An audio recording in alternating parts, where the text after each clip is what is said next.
Hoje é domingo, faltam 8 dias para as eleições para presidente. E eu estou aqui na rede, colocando o meu rosto, a minha voz, por uma causa muito digna, né?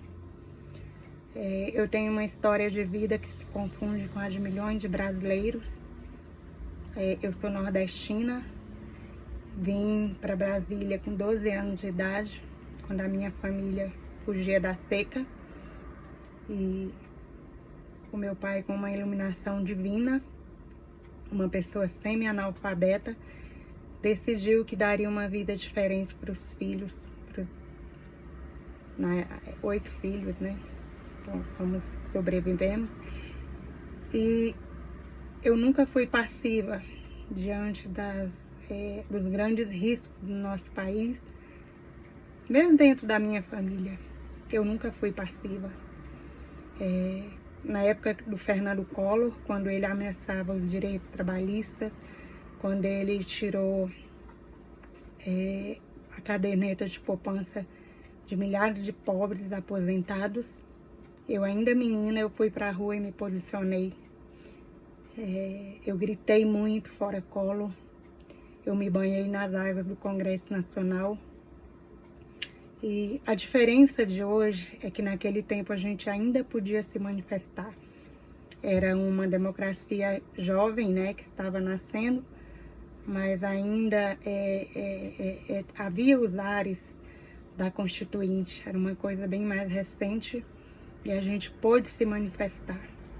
Diferente do impeachment da Dilma, que foi um golpe, o impeachment do Collor foi legítimo, né? Foi o povo mesmo. E estamos aí próximo a uma eleição que tem nos trazido muito incômodo, muita tristeza, muito medo. Isso não pode continuar, isso não pode continuar. Nós já disputamos eleições PT, PSDB, PMDB, PT e tudo. E a gente podia colocar um adesivo no carro, a gente podia vestir uma camiseta sem risco de ser morto nas ruas. E hoje apenas o grupo do Bolsonaro pode colocar um adesivo no carro. Um ou outro que não esteja com ele ousa correr o risco como eu.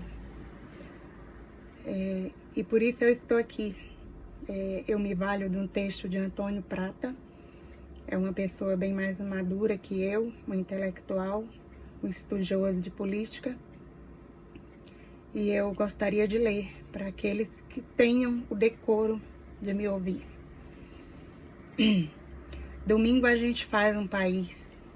Daqui a 10, 30, 50 anos, os que ainda estiverem vivos poderão contar com orgulho para os seus filhos, netos e bisnetos, que aquele domingo de 30 de outubro de 2022 eu estava do lado certo. Não era um lado homogêneo, o dos que votaram para salvar o país da catástrofe bolsonarista. Pelo contrário, éramos gente de todos os cantos e aspecto político, mas que passamos por cima das nossas diferenças por concordarmos com alguns pontos inegociáveis, que só poderíamos ter uma vida digna na democracia, que numa terra redonda a ciência é quem decide que remédio funciona e qual é a charlatanice, que quando centenas de milhares de brasileiros morríamos e prestávamos nossas condolências e solidariedade, não os imitávamos às gargalhadas, morrendo por asfixia. Ao decidirmos votar em Lula e Alckmin naquele 30 de outubro, não escolhemos uma chapa ou um partido político. Participamos de um plebiscito entre democracia e ditadura. Naquele domingo tão perigoso, havia a chance real de um sanguinário se reeleger. Havia a chance real que, num segundo mandato, ele aparelhasse o STF, mudasse a Constituição, silenciasse a mídia expulsasse, prendesse, torturasse e matasse adversários, como acontecera na Venezuela, em Cuba, na Arábia Saudita, na Hungria, no Irã e na Rússia. O que muitos de nós não percebemos à época, no entanto, é que havia ali também uma chance grandiosa.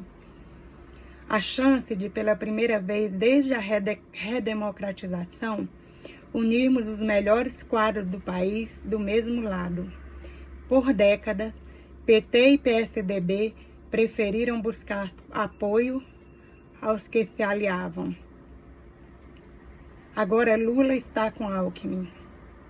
Armínio Fraga e Emicida estão no mesmo barco. Boulos e Tebet também. Quem já imaginou Antônio Amoedo e Mano Brown declarando voto no mesmo candidato? Esse bando de gente tão diferente se uniu justamente para garantir o direito de continuar discordando. Nos unimos por sermos conservadores. Queremos conservar a Amazônia, queremos conservar o SUS, queremos conservar as instituições e o Estado de Direito. Nos unimos porque éramos liberais. Acreditávamos que os brasileiros só seriam livres se tivessem, todos eles, pretos, brancos, ricos e pobres, educação de qualidade. Acreditávamos na liberdade de crença em todas as religiões. Acreditávamos que cada um deveria viver como quisesse, sem o Estado reacionário metendo o bedelho em assuntos privados. Nos unimos porque éramos revolucionários. Acreditávamos que o Brasil não estava fadado ao fracasso, que ele podia muito mais do que aquela desgraça torpe que nos engolia dia após dia. É isso. Recado dado. Reflitam. Democracia sempre. Estado de Direito sempre. Amém.